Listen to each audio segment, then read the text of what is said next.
Hello everyone, I am Dr. Manoj Athra from Department of Anesthesiology, and today I will be discussing the RUSH protocol, that is rapid ultrasound for shock and hypotension.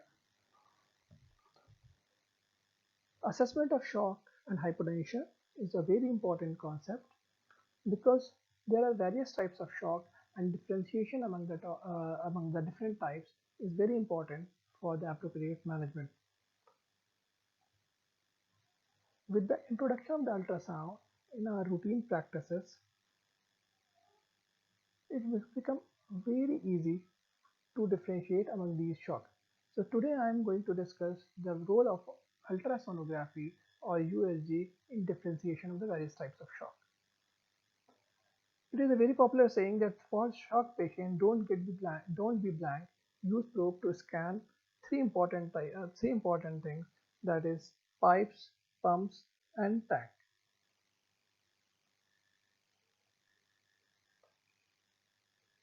The introduction of the ultrasonography in the recent practices of anesthesiology has been extensive because of rapid, or you can say its rapidity in assessment. Its learning curve is very less as compared to other practices, and it also has a good accuracy.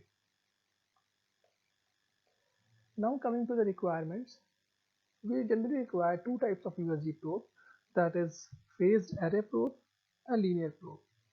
The phase array probe is a linear small probe which has a smaller frequency of 3.5 to 5 MHz. It is generally used for the cardiac assessment. The second probe which is generally used is the linear probe. It has a frequency of 7.5 to 10 MHz. The frequency is very important because the higher the frequency, the more superficial structure you can visualize.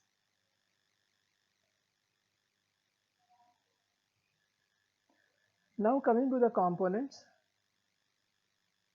there are three main components of the RUSH protocol, that is pump, the tank, and the pipes.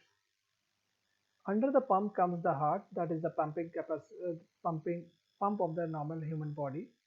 Under the tank comes the intravascular compartment of the body, and in the pipes comes the large arteries and veins. So you have to assess these three components to assess the or to differentiate among the various types of shock. You can also remember these components by a mnemonic HIMAP, that is heart, inferior vena cava, Morrison's or fast abdominal views, aorta, and pneumothorax. So these are the components or five components which you have to assess to differentiate among the various types of shock.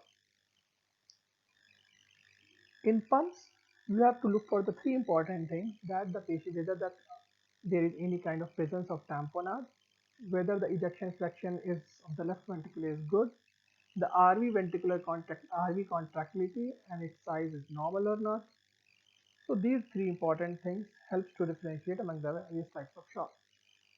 Under the tank category, you have to look for the inferior vena cava, whether what is the diameter of the, or what is the size of the IVC, and what is the collapsibility. So collapsibility is the more important thing. If it is more than 50% collapsible, or the collapsibility is more than 50%, then the patient is hypovolemic and it requires a fluid for the management. You have to also look for the thoracic and abdominal compartments, that is the fast assessment of the patient should be done. As you know, the fast assessment involves the hepatorenal disease, splenorenal disease, and bladder or pelvic region, apart from the cardiac component or epigastric component. Then the last one is the pipes. Here you have to look for the aorta, integrity of the aorta, and humor of popliteal vessels. Coming to the probe sequencing, or how you have to look for or examine the various components. So the first of all, you have to assess the pump. So for pump, you have to look for the heart under these two headings. That you have to look for the heart for the parasternal long axis view, that is also called as Plaques view. Under the Plaques view, what you can see is the LA, LV, and RV with aortic outflow view. So this important view give a very important thing. You can also look for the descending thoracic aorta here. So if there is any kind of tamponade, you will have a fluid here between the descending thoracic aorta and outer pericardium. So this white line here, you can find a black shadow or gap here. So this will be suggestive of the pericardial tamponade. If you look for the LV size, if the LV size is dilated or whether LV is functioning or contractility is good or not. So you can also have an approximate idea of the LV contractility here. You should also look for the RV size here. RV here is not completely visualized, although if it is enlarged, it will be visible. You can see in this next slide, in the next graph, that this pictorial representation shows that the RV of this particular heart is grossly enlarged, and the LV has, compressed. So if you find the RV more than LV, then it is suggestive of the right ventricular strain pattern. Otherwise, normally plaques view, you will find the large LV with a smaller RV. You may also find deviated septum toward the left ventricle. This again suggests the right ventricular strain pattern. Next important view is the apical four-chamber view. It again confirms the finding the plaques view, and in this view the important is you can see all the four chambers of the heart in a single view. You have to put your probe here in the apex of the heart, and you have to look for in the right shoulder region. So through this view you can have all the four chambers. You can have a gross no, contractility of the heart. You can see the LV function. You can also look for any kind of fluid collection in the pericardium. Next important thing is the inferior vena cava. Here in the longitudinal or sagittal view, you have to look for the inferior vena cava. If you find the inferior vena cava full like this one, or it is not collapsing, it suggests there is no deficit of the fluid, or there is a cardiac involvement of the heart, or RV involvement, or RV failure, you can say.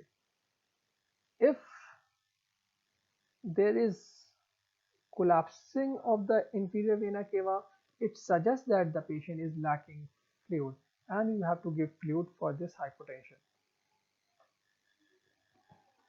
The next are the more common views of the fast views, that you have to look for the Morrison's pouch. You have to look for the splenorenal recess. You have to look for the pelvic view. You have to look for the aortic side views. Here you can have to aortic suprarenal and infrarenal regions. And the lastly, you have to look for the pneumothorax in the midclavicular region. You know, this view for the pneumothorax is important when the patient is, or applicable when the patient is in the supine position, because air always moves at the topmost position. So air will be trapped here in the forefront at the anterior part of the chest when the patient is supine. So we have discussed pump and tank. Now coming to the next part, that is the assessment of the fast view. In the fast view of the right upper quadrant, you have to look for these four things. The right costophrenic recess. Here you can see any kind of fluid collection in the form of the pleural effusion. Subdiaphragmatic space has to be checked for any kind of collection. Hepatorenal recess and inferior pole of the right kidney to look for any kind of fluid collection. In any kind of trauma, whether their collection is of blood or any kind of fluid, it will be seen as a black collection here. You cannot differentiate between the blood and fluid on ultrasound. The same views has to be, or the same parameters have to be checked on the left side. The only thing is here the splenorenal pouch is there.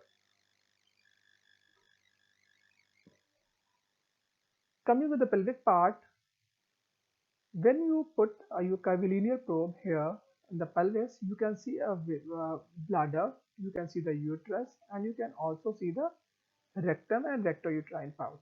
So if there is any kind of trauma or any kind of fluid collection here, you will see the collection here in the rectouterine pouch. So this is an important pouch which you have to look for. So all the patients of RTA or any kind of trauma have to look for this thing. Coming to the pneumothorax assessment, when you place your linear probe in the longitudinal section or sagittal section with one wave above at the top end and one wave lower at the lower end, You will what you find is the bat wing appearance, what is called as bat wing appearance. Two ribs here, and then in the midline or in the midline you will find a white shimmering line which is moving one above the other, that is parietal pleura and distal pleura are rubbing each other over each other, and this is called as pleural sliding sign. It is a very important sign and it suggests the absence of pneumothorax in these patients.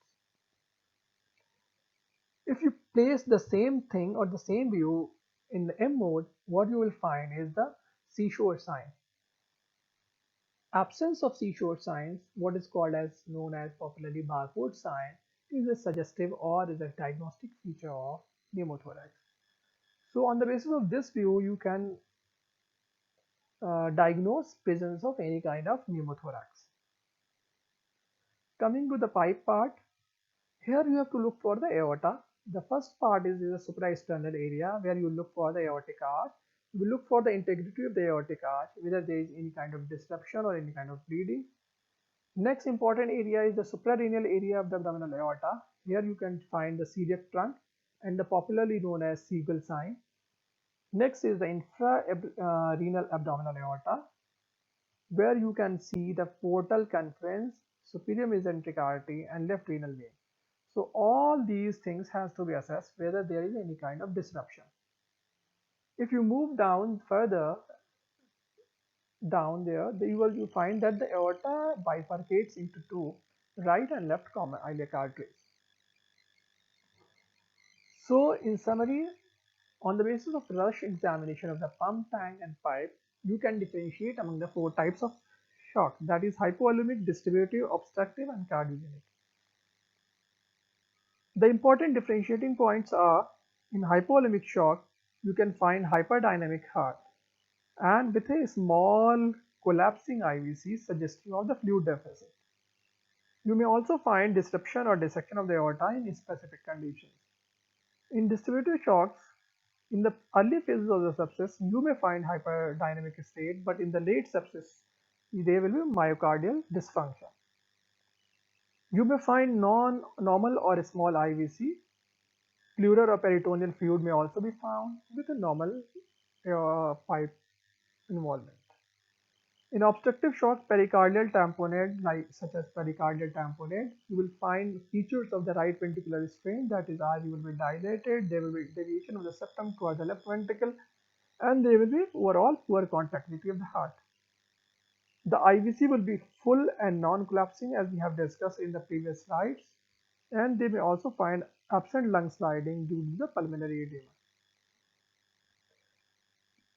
If you assess the pipes or femoral or popliteal veins in these patients, you may also find the features of DVT in these patients.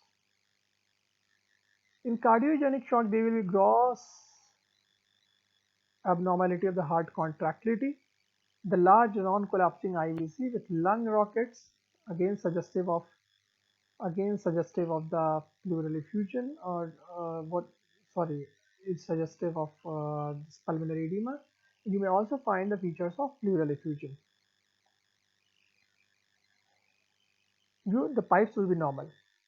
Sorry, one thing I have discussed here, that is the absent lung sliding sign. Absent lung sliding. This is again a feature of the pneumothorax actually. When there is any kind of pneumothorax, then there will be or pericardial tamponade, then you will find these features here. Thank you. If you have any question, you may ask now.